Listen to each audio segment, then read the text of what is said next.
Death's Game, Episode 3. This is a Korean drama about a guy named EJ who takes his own life and is now being punished by death by having to relive 12 different lives who are destined to die.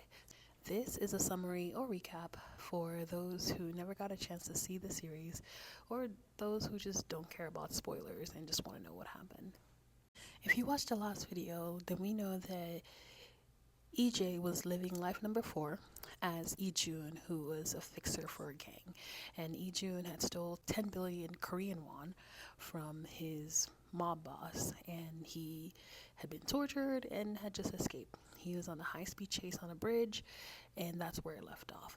But episode 3 starts off again at the scene of the crime where EJ took his own life. And we know that there was high heels on the floor for episode 2. This time we see both bodies are covered up and being taken away by medical personnel. And then the camera pans and we see a wallet-sized picture of EJ next to a black purse. And then the camera pans again and then we see a doll that's dressed in some red outfit. And then episode 3 officially begins, continuing with the chase where Ijun is escaping from the mob boss.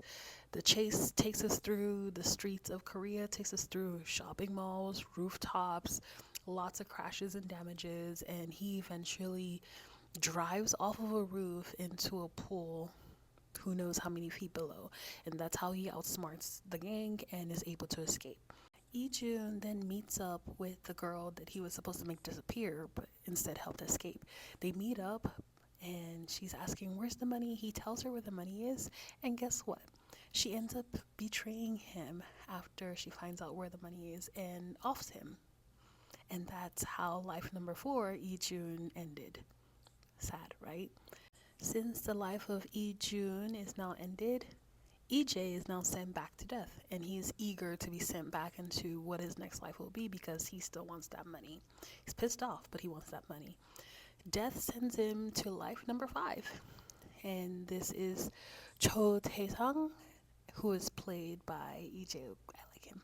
Although EJ is excited to get a new life and a chance to get that money back, he finds himself in prison because Tae-sung is in prison and he doesn't know anything about who he is. It takes some time for him to gain the memories, but he finds out that he's supposed to be released in 4 days from prison. So that's still pretty good. He still has time to get the money that he's trying to get.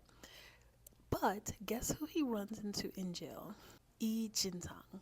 And if you don't know who that is, or if you don't remember, this is the school bully that ended him in life number 3. Kwon Hyuk-soo, the high school student. So Tae-sung, finally, when he gets all his memories back, he's a 21-year-old who is on his way to being an MMA fighter. He ends up in jail because he took the fall for some rich person who committed a hit and run. The person offered to pay 200 million won, which would pay off, Tae-sung's family's debt. He agreed, but what was supposed to be a light sentence of maybe probation because he was a minor at the time ended up being manslaughter because the person in the hit and run ended up dying in the hospital. So bam, 2 years and no more MMA. His future is ruined forever. He ends up in a juvenile detention center, and that's where EJ ends up when he takes over this life. Now that EJ is in Tae-sung's body, who ends up running to his old bully, Jin-sung, Tae-sung now is able to reveal the act that Jin-sung had been putting on this whole time as this whole psychopathic murderer, and it kept him safe in jail because people thought he was crazy, so people stayed away from him. But all of that gets destroyed when Tae-sung comes in and literally beats the crap out of him. That keeps happening.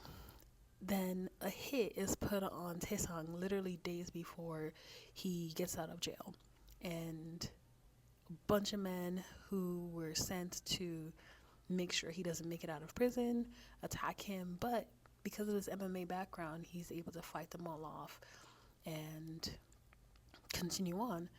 Jin-sung, on the other hand, the bully, who was pretending to be a psychopath, ended up having a psychotic break because somehow this guy, Taesung, that he never met before, knew all the details of his old life and used it against him. So he's stuck in jail going crazy.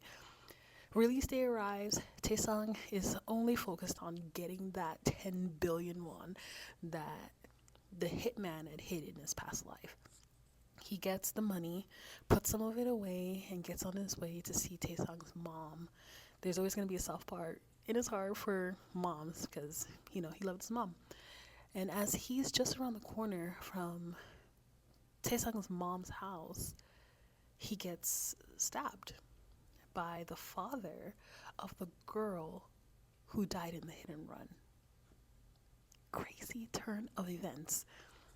Now, he didn't die from the stabbing because his friend from, the juvenile detention center showed up. They both got out on the same day. But we can't celebrate just yet because a bigger betrayal was on its way. His old cellmate, who was supposed to be his friend, finishes the job that the father started. And as Taesung passes away from loss of blood, he stares at his phone, which is ringing with a call from his mom. There's still money in his bag that was on the floor next to his body.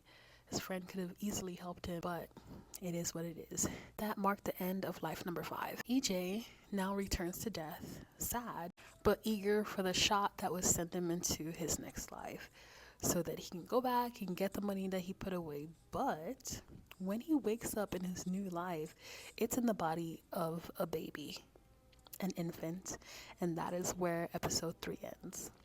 My name is Emo. Thank you so much for watching. If you made it this far, make sure you like, comment, share, and let me know in the comments if you would like episode 4.